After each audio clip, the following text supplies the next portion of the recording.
E uma das coisas que me motivou a fazer esse mergulho transpessoal foi a necessidade que eu sentia, porque a formação que nós professores temos historicamente recebido, ela fica muito no aspecto intelectual. E sem dúvida isso é importante. Eu não sou um irracionalista que quer jogar a razão na lata do lixo. Não, de forma alguma. A racionalidade é uma possibilidade poderosa que nós temos.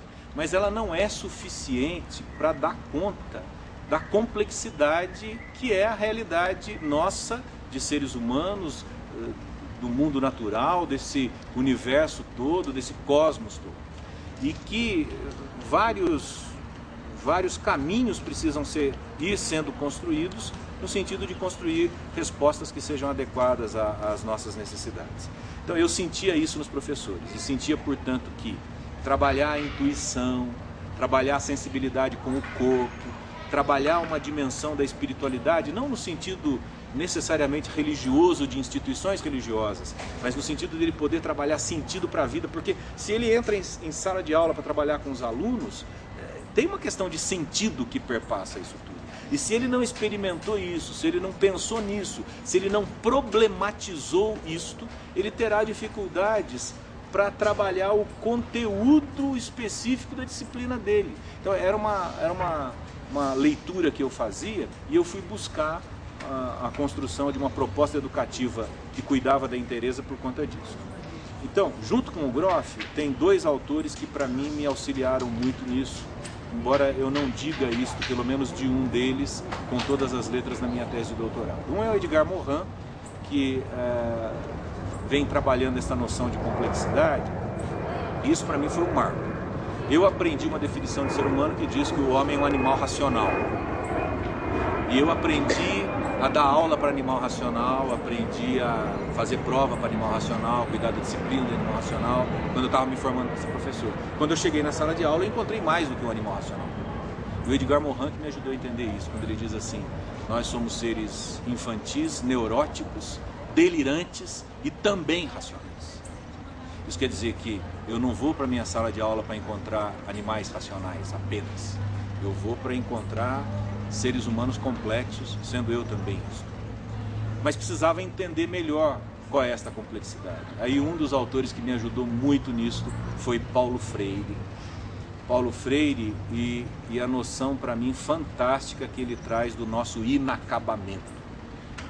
Paulo Freire diz: nós somos seres inacabados, cientes do nosso inacabamento, e porque somos seres inacabados, nos fazemos na história, optando, agindo, intervindo a cada momento. Somos seres de intervenção e de criação. E aí foi que entrou o Groff como um elemento que me ajudou a compreender melhor a complexidade humana nesta história que nós estamos construindo. E o que eu bebi basicamente no Groff foi a antropologia da inteireza. Groff tem origem, a formação primeira do Groff é na medicina.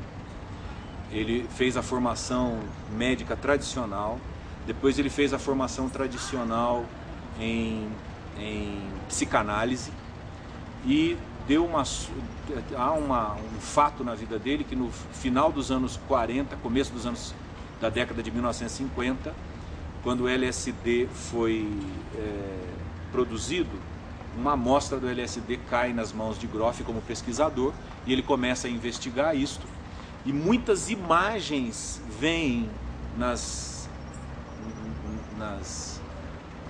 nos mergulhos que as pessoas fazem, e ele faz uma pergunta pela qual ele apanhou muito nesses anos de 1950, porque tradicionalmente todas aquelas imagens eram vistos pelos profissionais da saúde como psicopatologias.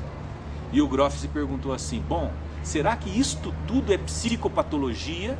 Ou será que tem aí aspectos do nosso inconsciente que nós desconhecemos e precisamos conhecer? E quando ele fez essa pergunta, muita gente bateu no Groff, porque, olha, você não estudou Freud, você não estudou a medicina tradicional. E o Groff foi continuando as pesquisas até construir uma cartografia, o que ele chama de uma cartografia nova da consciência, na qual, nessa cartografia, por exemplo, tem um espaço privilegiado daquilo que ele chama o biográfico rememorativo. Então toda a dinâmica do Freud tem lugar aí, as nossas memórias com os nossos pais, com as nossas mães, com os nossos familiares, os nossos prazeres, os nossos sofrimentos, tem aí. Mas depois tem o que ele chama de a etapa, o lugar perinatal, que são as nossas memórias em torno do nosso nascimento. E aí ele estudou de uma maneira muito especial o nascimento de parto normal e, por fim, o que ele chama de campo transpessoal. E aí já vem uma primeira explicação que é importante, que é o seguinte: o transpessoal, portanto, quer dizer a possibilidade de ir além do nosso ego, além da nossa individualidade. Atenção, porém, sem negar o nosso ego e sem negar a nossa individualidade. Na verdade, é uma consciência que diz assim: eu tenho consciência de quem eu sou Elídio dos Santos Neto, nascido no dia 26 de setembro de 1959, em Pindamonhangaba, do seu Elídio e da dona Ruth. Eu sou esta individualidade, mas eu sou mais do que isso também. E foi isto que Groff, mediante os seus estudos, conseguiu ir detectando, que nós também somos um campo imenso de consciência, em que dá para se distinguir o hilotrópico do grego ile, direcionado à matéria, do holotrópico, do grego holos, direcionado à totalidade. Ou seja, nós somos seres simultaneamente tensionados para a matéria, para o corpo, os nossos ossos, músculos, veias, a história, a cultura, a sociedade, a economia, mas também somos seres necessitados de sentido e, portanto, tensionados para uma inteireza, para uma totalidade. E nesta visão antropológica do Groff, eu encontrei elementos para defender uma educação na e para a inteireza.